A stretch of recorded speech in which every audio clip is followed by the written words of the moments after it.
Doctor صاحب کا جو اپنا قول ہے وہ موجود ہے. آپ فرمایا کرتے تھے کہ میرے جو علم کی سورسز ہیں، منابع ہیں، جن چشموں سے میں نے علم کا پانی پیا ہے، تو ان میں سے ایک ڈاکٹر علامہ محمد اقبال ہیں. اس حوالے سے سب سے پہلے ہمیں یہ دیکھنا ہے کہ علامہ اقبال کا جو دور ہے وہ دور ہے کون سا. وہ اسلام کے عروج کا دور نہیں ہے، اسلام کی غربت کا دور ہے، مسلمانوں کی غلامی کا دور ہے. اس وقت کی جو عمومی صورتحال ہے اس پہ ایک تبصرہ ہے جو مولانا الطاف حسین حالی نے کیا ہے کہ اے خاصان رسول وقت دعا ہے، امت پہ تیری آ کے عجب وقت پڑا ہے.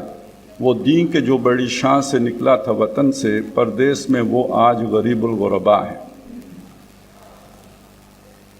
اور یہ کہ پستی کا کوئی حد سے گزرنا دیکھے، اسلام کا گر کر نہ ابھرنا دیکھے، مانے نہ کبھی کہ مد ہے ہر جزر کے بعد، دریا کا ہمارے جو اترنا دیکھے.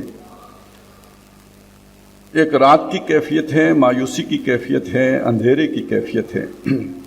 ہم اگر اس چیز کو دینی اعتبار سے دیکھیں تو اللہ تبارک و تعالیٰ کا امر، اللہ کا فیصلہ، اللہ کے احکام وہ دنیا میں نافذ ہیں. جو کچھ بھی ہوتا ہے وہ اللہ کی مرضی کے بغیر نہیں ہوتا. تو اگر مسلمان غلام تھے، مسلمان اس طرح بے آبرو تھے، اس طرح پستی میں گرے ہوئے تھے، تو اس کے پیچھے اللہ کی کیا حکمت ہے. تو آج ادھر آنے سے پہلے مجھے ایک خیال آ رہا تھا کہ ایک تھوڑی سی کیفیت نبی صلی اللہ علیہ وسلم پر ایسی گزری کہ وحی کا سلسلہ موقوف ہو گیا. آپ بہت رنجیدہ ہو گئے، نہایت رنجیدہ رہتے تھے. اور اس کے کئی واقعات ہیں جو سیرت کی کتابوں میں آپ کو مل جائیں گے. تو جب اس کے بعد وحی آئی اور اللہ تعالیٰ نے جو حضور صلی اللہ علیہ وسلم کو تسلی دی تو وہ سورۃ الضحیٰ ہے. والضحیٰ واللیل اذا سجا ما ودعک ربک وما قلی، کہ جیسے چمکتی صبح ہوتی ہے تو ایسے ہی رات بھی ہوتی ہے. تو رات بھی بامقصد ہے، دن بھی بامقصد ہے. آپ کیوں پریشان ہوتے ہیں؟ آپ کے رب نے آپ کو چھوڑا نہیں ہے. ہم یہ نہیں کہیں گے کہ اس رات کی کیفیت میں جب علامہ اقبال کی فکر طلوع ہو رہی تھی اور مسلمان بحیثیت مجموعی ایک طرح کی رات کی کیفیت میں تھے اور پستی کی کیفیت میں تھے، اس میں بھی کوئی حکمت تھی. وہ ہم سمجھ سکیں نہ سمجھ سکیں، لیکن یہ کہ کوئی حکمت تھی. جیسے اگر وحی کا سلسلہ کچھ دن کے لیے موقوف ہو گیا تو وہ گویا جیسے رات ہوتی ہے اس طرح کی کیفیت تھی، اور پھر یہ کہ دوبارہ شروع ہو گیا. اس سے یہ سمجھنا کہ اللہ تعالیٰ نے منہ موڑ لیا ہے وہ صحیح نہیں ہے. تو امت سے بھی اللہ نے منہ نہیں موڑا.